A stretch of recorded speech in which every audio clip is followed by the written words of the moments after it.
My people, so welcome back to Boricua Finest Nation. I want to start by saluting my people from Puerto Rico, all of those Boricuas from the island, the United States, and the whole world. Salute to you, Boricuas. I want to salute my Hispanic people, including the Mexicans. I want to salute my people from Chicago, where I was born, in the United States as a whole, the greatest nation in the world. Ooh. Okay, my people, let's start with this. We're going to be talking about, well, a couple of things, right? We're going to it is going to be mostly about this kid right here. This kid right here. I got some things to show you about this kid. I like what I have seen already. This kid could be. I'm not saying that he's going to be. He could be a future world champion. Okay, he could be. Okay, so we got to keep an eye on the kid, man. The way he moves, a 6'7" kid, a 6'7" guy. He moves great, man. He moves great. He's got quick hands. He's got a pretty good jab. Not a strong jab, but a jab to keep people his opponents away. Okay. Well, let's take a look at this first. I want to talk about this first. Okay, my people. I want to talk about this because I told this yesterday, but my live streams are just not the best quality right now quality. So these two guys got knocked down because I want to, before I show you this, man, I should have gotten the clip where you guys know that Edgar Belanga knocked down this guy 3 times, Ulises Sierra. And one of those times was a time where he hit him and the guy hit the ropes. And it was called a knockdown, okay? But right here, it is not, okay? It is not. You saw this guy hitting the ropes after getting hit. That's supposed to be a knockdown, right? Oh, but because it is Canelo Alvarez. They will call it a knockdown, but that was a knockdown right there. That is a knockdown. The ropes kept the guy up. Okay, that's a knockdown. Okay, he got knocked down, and he almost got knocked out by a little guy who had never waited. What I think that fight was at 150, something like that. At 150. Okay, take a look at him. Oh, I almost go down. Take a look at that. The guy would have gone down if the rope weren't there. Okay. Okay, and take a look at this other guy getting knocked down. Okay, neither of these two guys were injured in the fight. Not Canelo Alvarez or David Benavides. Edgar Belanga was injured. Okay, and this guy got just they got hit real hard against these two guys who were not supposed to do that to them. Now, if you're gonna talk about quality, I know that Jose Miguel Cotto was a pretty good fighter. Okay, a pretty good, not in the level of his brother, not even close. Okay, not even close. I don't know if he became champion. I don't know. But he was not that elite. Okay, he was not an elite fighter. Okay, maybe in his weight class, but not in this weight. Okay, where he fought on Canelo Alvarez. Okay, and the other guy who knocked down this guy, David Benavides, right there. Take a look at him. He goes down. That guy was not in the level of Marcelo Coceres, man. He was not.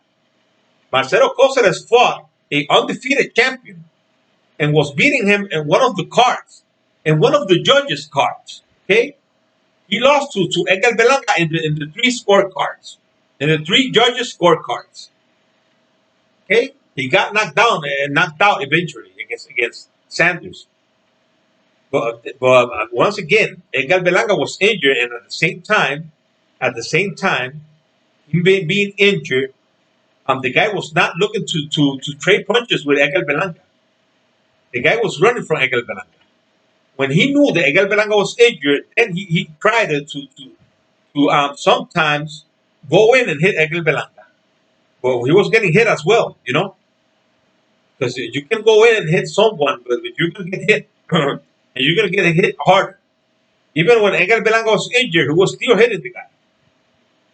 Not the same way he was hitting him in the first 3 rounds, but he was still hitting him. Okay, so let's get that out of the way, okay? And just take a look at the face of this guy. Did Jose Miguel Cotto finish with the face like this? No, he didn't. Did Ronald Gabriel finish with the face like this? No, he didn't. Okay, so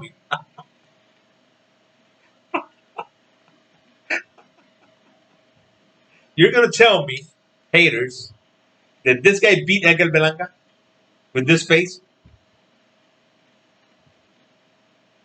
Haters will be haters. Haters will be haters. Okay, and jealous people will be jealous people. Okay, so let's talk about this kid right here. This kid right here. This kid right here is looking pretty good. I'm gonna show you him.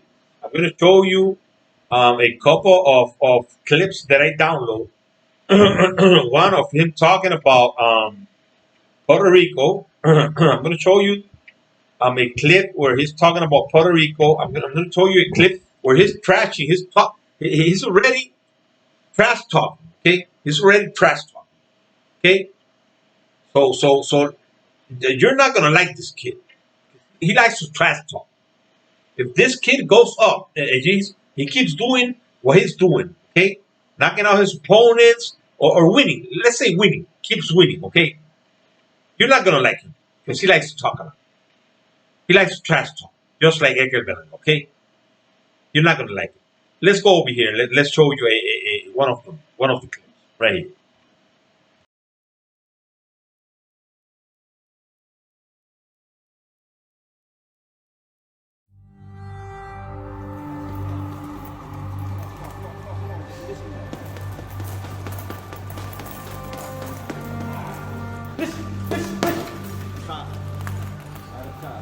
My name is Steven Torres. I'm a 4-0 top heavyweight Puerto Rican prospect. From right here in the city, baby. Reading, Pennsylvania. Stretch. 3, get range. 2. My next fight is August 21st on the Manny Pacquiao card. I'm fighting in Las Vegas in the T-Mobile Arena. I fought at the Barclays. I fought at the Microsoft Theater. We're going up, baby. We're fighting all these big stages, all these big arenas. I'm excited. 3. That's what I'm looking for. 10 seconds. You gotta stay with that. Sir. As discomfort as possible.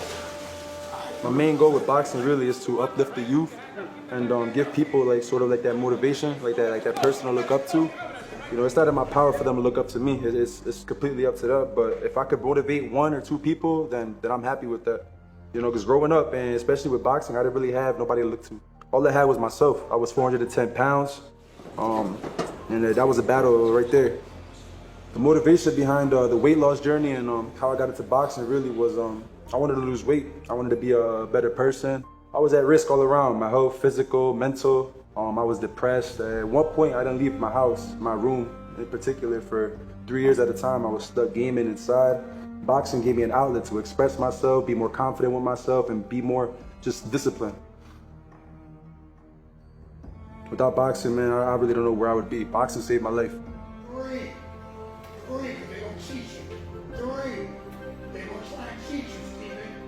They gonna try and cheat you. If I could provide motivation and inspiration off of that for people that want to lose weight, even the youth, then let's do it, baby. That's my motivation. This is why I box, for the youth. I'm from right here, born and raised on the east side, moved over to the south side. All my life, we've been through hell. We've been through shit. We ain't never seen any of this. Keep working, man. Hard work definitely pays off. I'd like to give a special thank you to all of my coaches, all of my sparring partners, all my fans, all my supporters, everybody from the city of Reading, Pennsylvania that's following me. Without this person right here, none of this wouldn't exist. I know we have our differences a lot, but I love you with all my heart. Mom, thank you. I love you. Okay, so you saw him right there, just mentioning Puerto Rico, mentioning the people that that helped him. He was a fat kid, and his motivation was to just get rid of some weights. Some he was too heavy, and he wanted to be uh, slim. Okay, and he started boxing. He started training, and right now the guy is he's got a pretty good chance. I'm telling you. Now I'm going to show you the one that he's talking trash to Tyson Fury and to Anthony Joshua. This was before Anthony Joshua lost to Alexander Usyk, where he told them that Alexander Usyk was going to beat him. He told Anthony Joshua, "You better move your head. You better move that big ass head." He told him. He told the interviewer that Anthony Joshua had to do that, and you saw how the guy lost against Alexander Usyk. He said he was going to lose. Okay, and Anthony Joshua lost. Okay, so he predicted it, and he was right. And then he was trash talking to Tyson Fury, but at the same time he said that it would be an honor to fight him. Okay, so I don't think Tyson Fury is going to be around for long. Okay, I don't think neither Tyson Fury or Canelo Alvarez. These guys are going to just retire young. They're not going to be around too long. I think Tyson Fury was saying that, but even though you cannot believe anything this guy says, but he was saying that he was going to fight. He was going to make one more fight, and he was going to retire. Okay, well, we don't know. We don't know what this guy. This guy can say many things and then just come back and do another thing. Okay, or just come back and say another thing. Okay, but let's watch this. Watch this. Andrew McCart, IFL TV, proudly sponsored by Everlast, and I've got to say I'm delighted to be joined by the big man himself, Steven Torres. Steven, break down who you are, your record and stuff like that before we go into it. My name is Steven XXL Torres. I go by the name Steven Torres. I'm from Reading, Pennsylvania. I'm 4-0, 4 knockouts. I'm a young Puerto Rican. I'm a young Puerto Rican heavyweight prospect. I'm coming for everything, baby. I said keep that same energy before to push record and that thing, because I heard you say stuff about Anthony Joshua and Tyson Fury. What did you say about Tyson Fury if you fought him? Oh, Tyson Fury, baby, first round knockout. I'm coming for that. I'm coming for that belt, baby. There you go. Keep that energy. Why did you say that? I mean, obviously Tyson Fury he's in your division and stuff like that, and you're a heavyweight, so I'm guessing that you aspire to get to that stage where you're facing these top guys in that division. And Tyson Fury, being who he is, you've seen him at press conferences. I can tell already that you like to talk trash. So what would that be like facing Tyson Fury? I mean, not talk about the fight itself, but the build-up. It would be an honor to get in the room with him, actually. I don't see the fight going past maybe 3 rounds. But it would be an honor, honestly.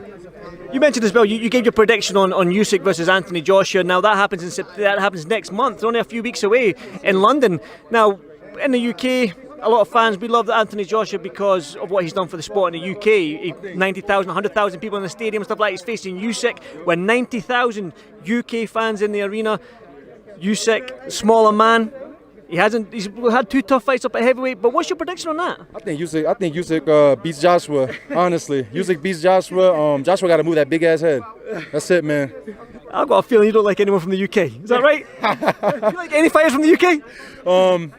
I got a big appreciation for Anthony Joshua. I'm just bullshitting around, man. Now listen, it's all love, it's all fun, and I think that's what boxing needs, man. It's all well and good, baby. It's all competition, all in the late. You know what I mean? Yeah. And I'm coming up. You know what I mean? I'm up and coming. So if I could put myself on this pedestal and talk to these guys we've seen for myself, then perfect. We've seen Tyson Fury do it. We've seen other fighters do it. They talk, and boxing isn't just about how good a fighter you are. Sometimes it's how good a fighter you are and how much you can sell a fight and how much you can sell your personal brand. Do you know what I mean? And talk to you for 2 minutes, so you're already selling your brand quite well, Steven. Yes, sir. Well, boxing is more so in and out of the ring. Like me, I'm a champion. I'm a heavyweight champion. I don't have a belt yet, but I'm a heavyweight champion inside and out of the ring. I used to be 410 pounds. I lost 250 pounds in 6 months, and that itself was a big championship battle for myself. How much did you say you weigh now? I'm 250 pounds right now. 250 I pounds? went from 410 to about 230. I'm sitting around 250. You were 410 pounds. 410 pounds, baby. My word, man. How the heck? Well, obviously discipline and hard work, but how difficult was that to get that off? Probably the hardest thing I ever done in my life. Like I said, that was a championship battle in itself. That's why I wear this hat, heavyweight champion. a lot of people probably went, oh, who is that guy? You know, I'm the heavyweight champion, baby, in life. Definitely. Well said. I know you're on the card. I know we're getting kicked out of this bit right now. I know you're fighting on the card. You've already said that you don't know who your opponent is, but I'm sure you're going to go in there, get the win, and hopefully continue that knockout streak. Yes, sir, man. I plan to put on a great performance in my city of Reading, Pennsylvania, and mi isla de Puerto Rico. I hope you guys all tune in, and it's going to be a great night of fights. Oh, I love you trash talking the UK fighters, man. You got a word for Tyson Fury, Anthony Joshua, Derek Chisora, Daniel Dubois, all these heavyweights in the UK? Got one final word for them? I'm coming, baby. I'm coming for that spot. I want that. I want all of it. Well, Stephen, it's an absolute pleasure speaking to you, big man, and I look forward to you fighting Saturday. Thank you. Thank you. Thank you, guys. Thank you guys for watching. Thank you, brother. Thank you. Okay, so you're so right there. He's a trash talker. He likes to trash talk. And then one thing that I'm liking about this kid, man, is that he loves it. Yeah, I can see that he loves his country. Okay, he's always mentioning Puerto Rico everywhere he goes. He was over there in England when he was talking about in that interview, and he mentioned Puerto Rico. Okay, he's a Puerto Rican prospect. He said from Pennsylvania. Okay, and that's great. And he has his flag right there, his Puerto Rican flag all the time, and I like that. You know, I like that. Okay, so let's go. I want to show you now him a short clip of him fighting a fat little guy. But just let's not watch the opponent. Okay, the opponent is trash. I'm telling you, it's trash. But at the same time, we gotta watch how he moves, how he uses his jab, how he uses his reach, that advantages he has. He's got quick hands. I'm telling you, he's got the tools. He's got the tools. And this is not the only guy he beat. He beat a 2-0 guy who was 6'6". Okay, and he knocked the guy out in the first one. Okay, so this kid, I'm telling you, this kid promised, man. He promised. Okay, it's gonna. I think we got a good heavyweight prospect that could become champion. Okay, right now. Okay, with the competition we have right now in the heavyweight division, I don't think that this kid could lose to. Because I was looking at him like if he was like a Dominic Brazil, but Dominic Brazil was slow as hell, man. That guy was real slow. At the same time, Dominic Brazil didn't have the same punching. You know, he didn't have that punching power and that quickness and that jab. This guy could move. You just take a look at him. He looks like a Tyson Fury. He looks like a Jared Anderson moving. Take a look at him. And him throwing punches. Steven Torres, Justin Rolfe, underway here in Las Vegas. It's only a 4-round fight. Heavyweights underway, and as Heidi mentioned, Steven Torres getting in some sparring with Deontay Wilder. That helps your level of progression, Joe. Just being in there with a world-class world champion. Yeah, it does. And I like what he's doing already, Torres, is that because I've seen a little film on Rolfe, and he's a real swarmer, and he's awkward guy, and he likes to lay on you and kind of muscle you a little bit. And if you move on him and try to catch him from a distance, I think you'd be better off than getting into one of these wrestling matches like they're doing right now. That wasn't a bad hook from Justin Rolfe either at the end of that combination. This is his first fight outside of New England. He's from Fairfield, Maine, so he's not had the same level of competition that Steven Torres had, even though Torres was only 4 fights in his pro. Good long jab there by Torres, but he gets back out the corner. Has to fight out with an uppercut. Good hook lands by Rolfe. Again, gotta be careful. That's a 260-pound man. But Torres is in the wrong spot when you're fighting a guy like Rolfe. No question. Stay out in the center of the ring. Now, Torres did land a couple good right hands, and that's his shot. He likes the right hand. But if he hurts you, it's going to be with the right hand. Torres trying to measure him there, and he's active with the jab. Pops him on the way out. And now here's Rolfe on the left-hand side. You'll see that hook. Able to land on the jaw of Steven Torres. Boy, he's got a really nice right hand, Steven Torres. Comes right off that jab, too. Eats a right hand from Rolfe. Rolfe is very game halfway through round number 1. You see Torres using that as a range finder, trying to slow Rolf off, keep Rolf at the end of that jab. But you've got to make the man respect a stick, Joe. Now, can't just lay it out there. You got to punish him with the jab. Yeah, if the jab is being used as a measuring stick, the right hand is the punisher right now. So, you know, I'd rather get hit with a stiff jab than a stiff right hand. There's a good right hand by Torres. Actually, I'd rather not get hit by either. Yeah, exactly right. If you had your choice, it's not going to hit the ball. Combination there as Rolf slows up a little bit. Torres fights out of that. He got hung up, and now he chops down. Just missed with that right hand. That one landed. Another right. Right hand's now landing regularly on the head of Justin Rolf. Robert Hoyle taking a close look. Doesn't like what he sees. He really has taken a call. He's a great referee. And, you know, if Rolf doesn't do something, Torres shot it. there it is. See? Torres with a flurry. And that is enough to stop this fight. Robert Hoyle did not want to see anything.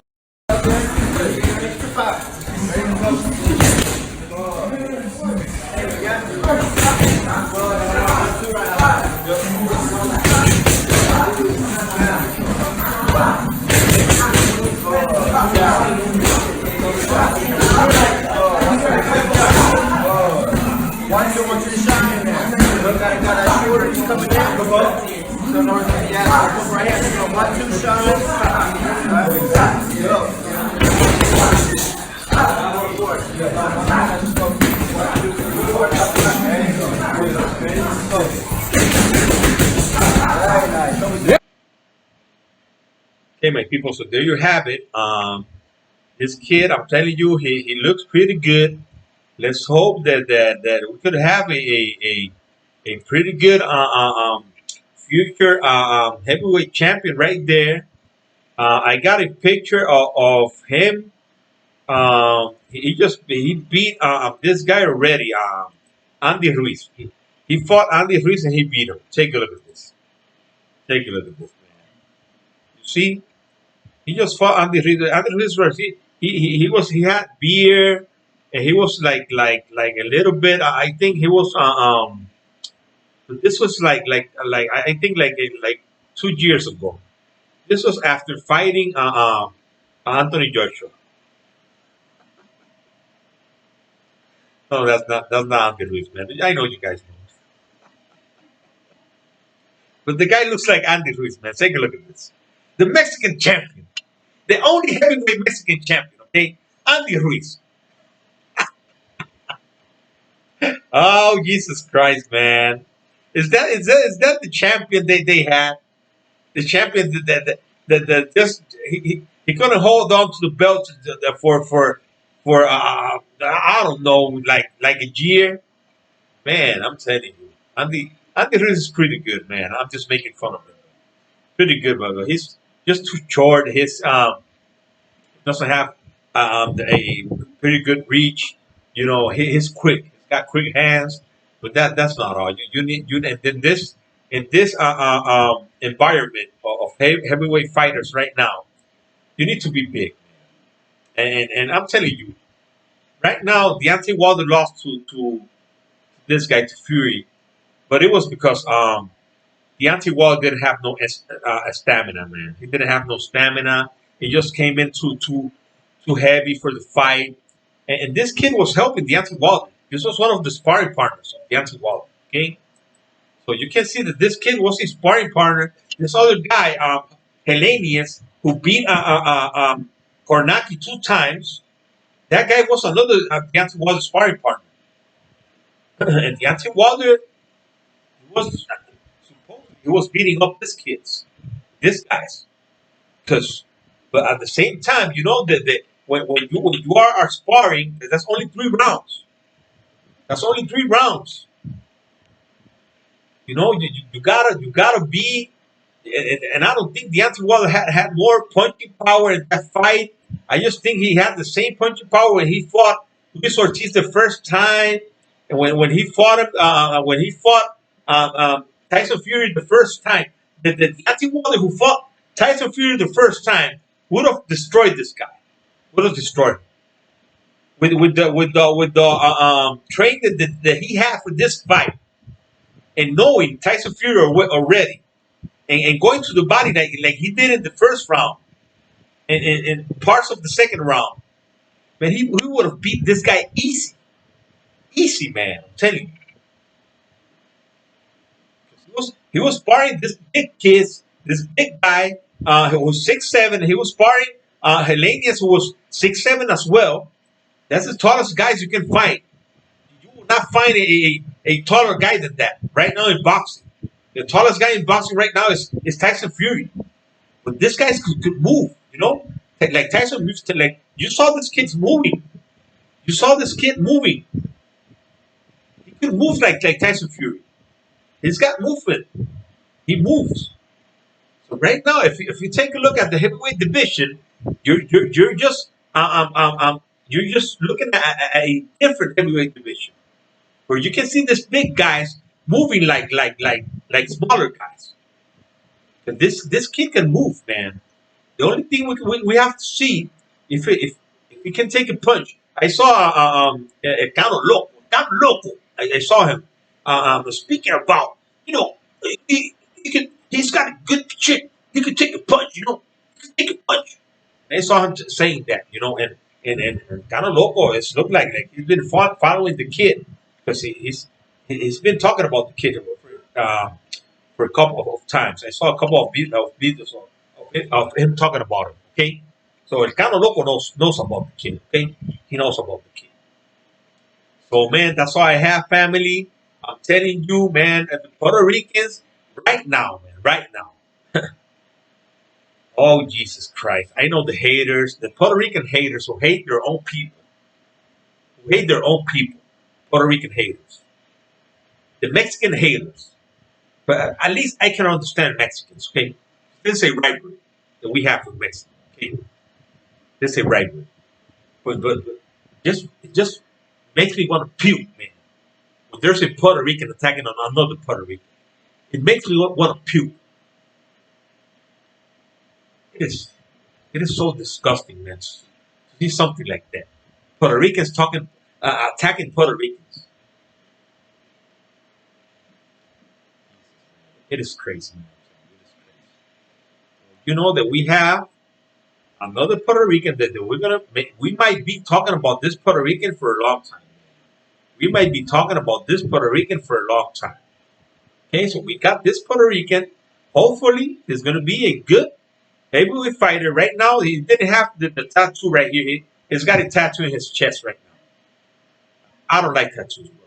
You know, I got nothing against the guys who have tattoos. But I just hope he doesn't keep on making more tattoos. If you see Deontay Wilder, he's got his whole body. His whole, just like from his chest, his stomach, his arms, his back. He's got tattoos all over his body. But at the same time, you cannot see his tattoos because he's real dark. He's dark skinned, you know, and it's hard to see his tattoos. But right here with the Puerto Ricans, just hope he just doesn't keep making himself more tattoos. He has that one already. That's okay. Edgar Berlanga doesn't have any tattoos. I just hope he doesn't get no more tattoos. But that's their choice. You know, I cannot do anything about that. And I'm gonna still support them. I don't care. I'm gonna still support them. And like I did with Miguel Cotto. Miguel Cotto didn't have no tattoos before fighting Margarito the first time. When he lost to Margarito, he started making tattoos. He started getting tattoos. You know, and that's something that I don't think is good for your body. Okay, you know, I'm a Bible guy. You know, and the Bible says that your body is your temple. Your body is the temple of your soul and your spirit. Okay, so we have to take care of our body. We have to not write anything over it. But that is just my opinion. That is what the Bible says. You know, but I don't have nothing against people who get tattoos.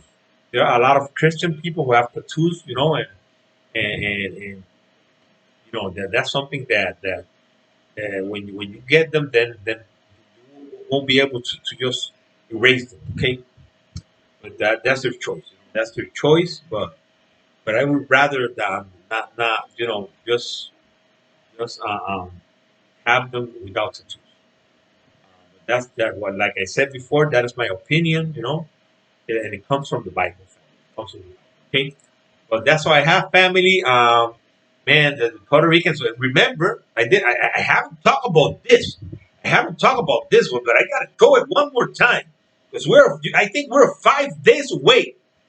5 days away from getting to see the other great prospect that we have.